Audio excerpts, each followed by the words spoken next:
Picture your morning. You wake up to an alarm. You check a glowing rectangle.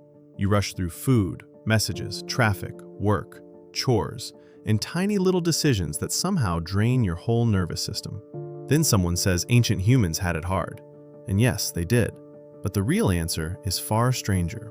Because if you could step into the life of one of your hunter-gatherer ancestors, you might not see a non-stop horror movie of starvation, violence, and desperate survival.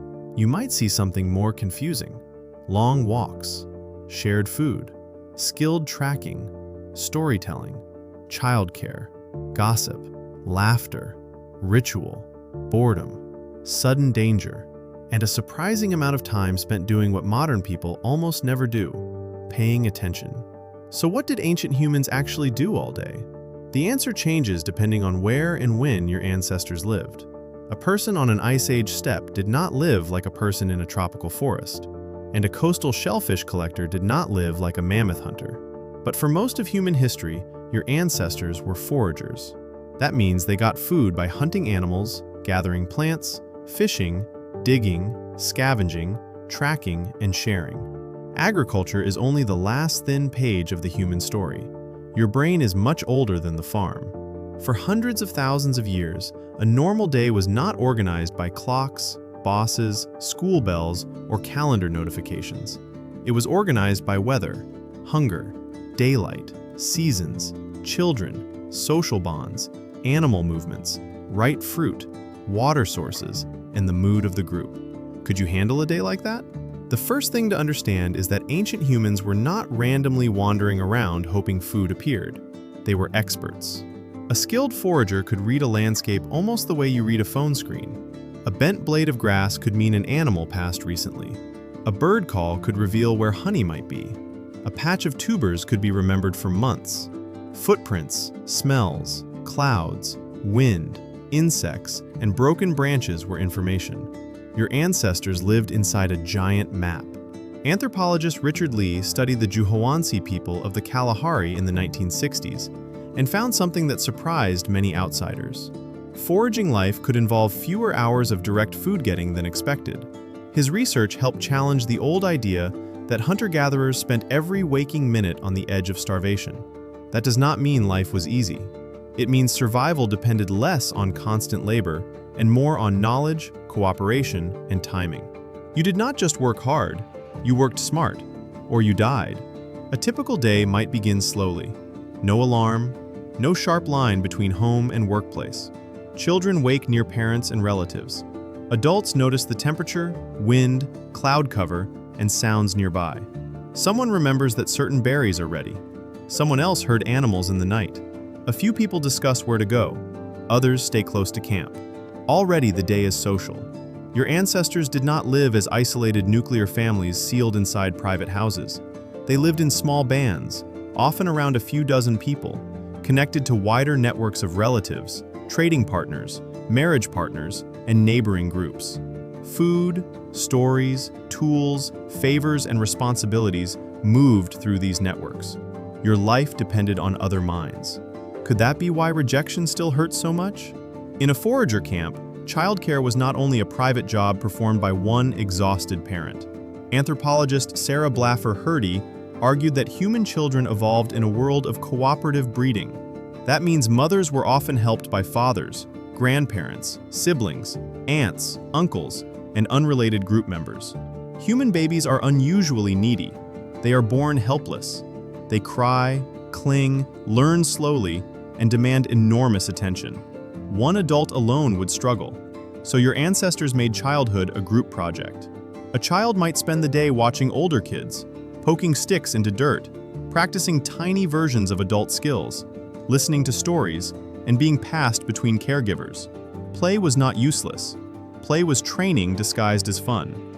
Throwing stones, chasing friends, copying dances, building miniature huts, and pretending to hunt all helped a young brain rehearse survival. Your childhood brain was built to learn by watching. Meanwhile, adults divided tasks flexibly. In many foraging societies, men often hunted more and women often gathered more. But the real pattern was more complicated than old cartoons suggest. Women hunted in some societies, men gathered, children collected small foods, Older adults carried deep knowledge. The group adjusted to season, skill, pregnancy, injury, weather, and opportunity. Nature does not care about simple stereotypes. Gathering could be steady, skillful work. A person searching for roots or fruit had to know which plants were safe, which were poisonous, which were medicine, which were ripe, which were hidden underground, and which needed processing before eating. Some foods required pounding, soaking, cooking, roasting, peeling, or leaching, which means removing toxins with water. One mistake could make you sick. A good memory could feed everyone. Does that sound primitive? Or does it sound like science without paper? Hunting was also not just brute strength. It was patience, pattern recognition, teamwork, and emotional control. Trackers could follow animals across difficult ground by reading tiny signs. Hunters might wait for hours, coordinate silently, use spears, bows, traps, nets, clubs, or persistence hunting. Persistence hunting means tiring an animal by following it for a long time in heat, using human endurance as a weapon. Your ancestors were not the fastest animals. They were not the strongest. They were the ones who could keep thinking. The anthropologist Louis Liebenberg studied tracking and argued that expert trackers use a form of scientific reasoning. They make guesses, test them against evidence, reject bad explanations, and update the story. A footprint is not just a mark, it is a clue. A broken twig is a sentence. The ground becomes a detective novel written by hooves. Your brain loves mysteries because mysteries once had calories. But not every day had a dramatic hunt. Many days were ordinary. Someone repaired a tool. Someone sharpened a stone edge. Someone carried water. Someone collected firewood. Someone cooked. Someone nursed a baby. Someone checked traps. Someone scraped hides. Someone made cordage from plant fibers. Cordage means string or rope, and it may be one of the most important forgotten technologies in human history. Without string, you lose nets, bags, bindings, traps, clothing, shelters, and baby carriers. The Stone Age was also the String Age. And then there was fire. Fire changed the rhythm of the day.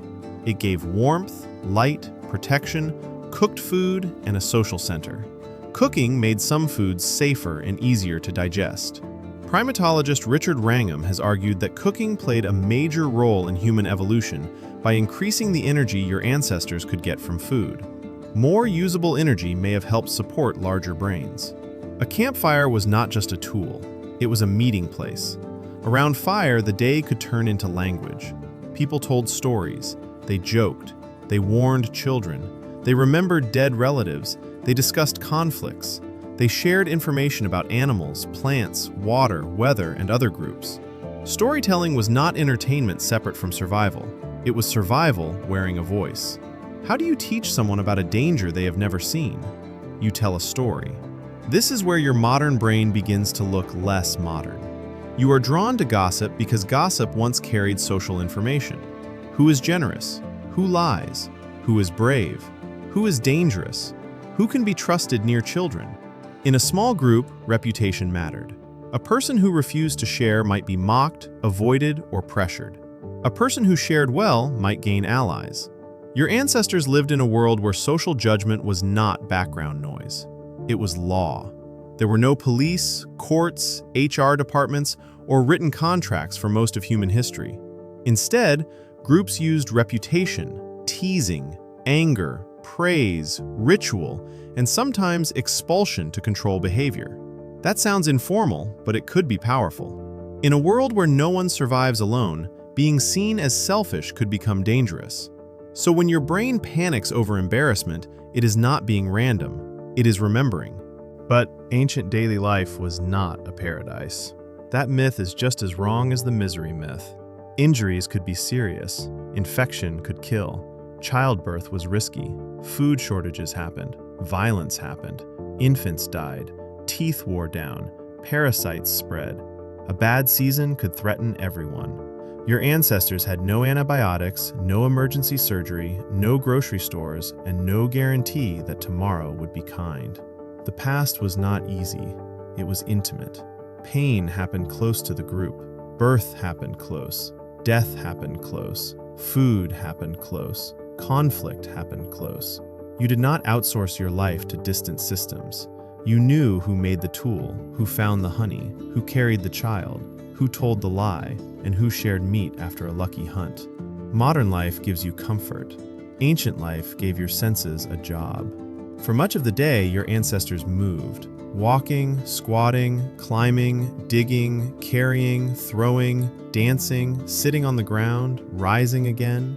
Movement was not a gym session trapped inside an hour. It was spread through life. Your body evolved for that.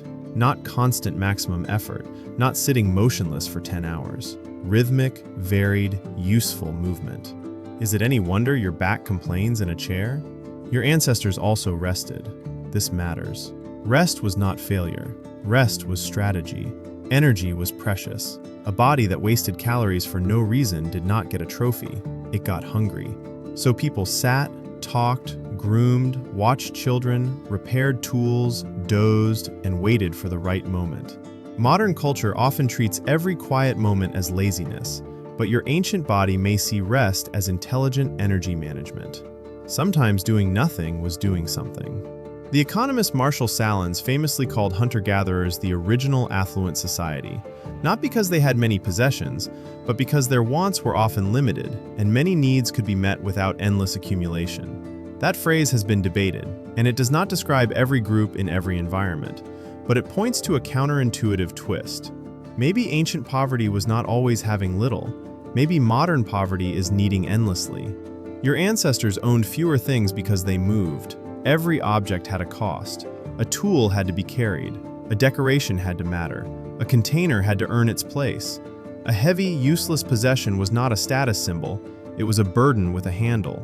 So ancient life trained a different relationship with stuff. There were still beautiful objects: beads, pigments, carved figures, decorated tools, body paint, feathers, shells, and ornaments appear deep in human history. Beauty is not modern. Art is not a luxury invented after civilization. Cave paintings, engraved ochre, and symbolic objects suggest that your ancestors cared about meaning, identity, memory, and imagination. Even in harsh worlds, humans made symbols.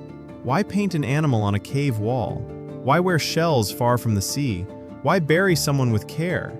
Because your ancestors did not just live in the environment.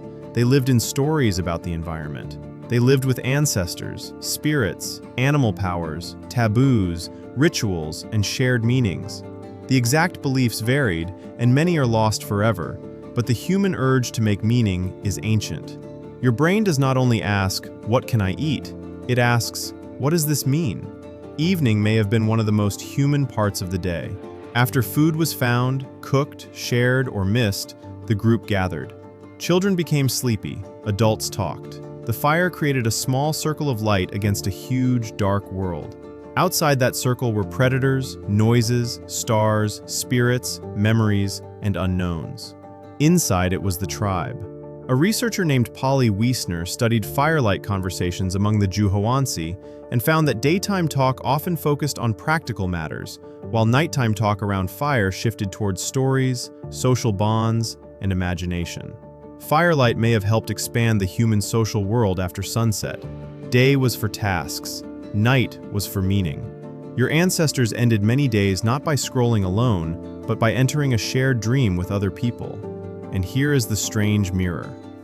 Modern people often imagine ancient humans as trapped in survival, but your day may be the one that would look bizarre to them.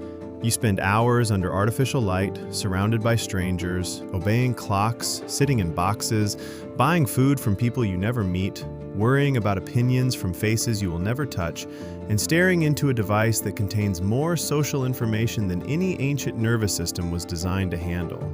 To your ancestors, that might look like magic. It might also look like madness. An ancient day had danger, but it also had directness. Hunger meant food. Fatigue meant rest.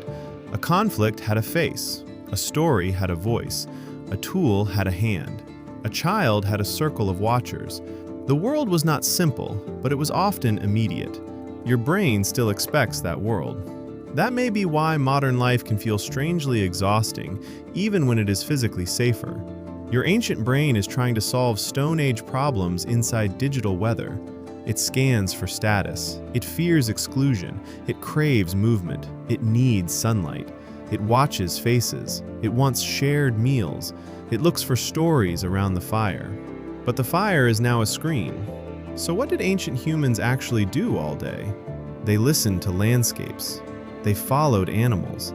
They gathered hidden calories from roots, fruits, seeds, shellfish, honey, and meat.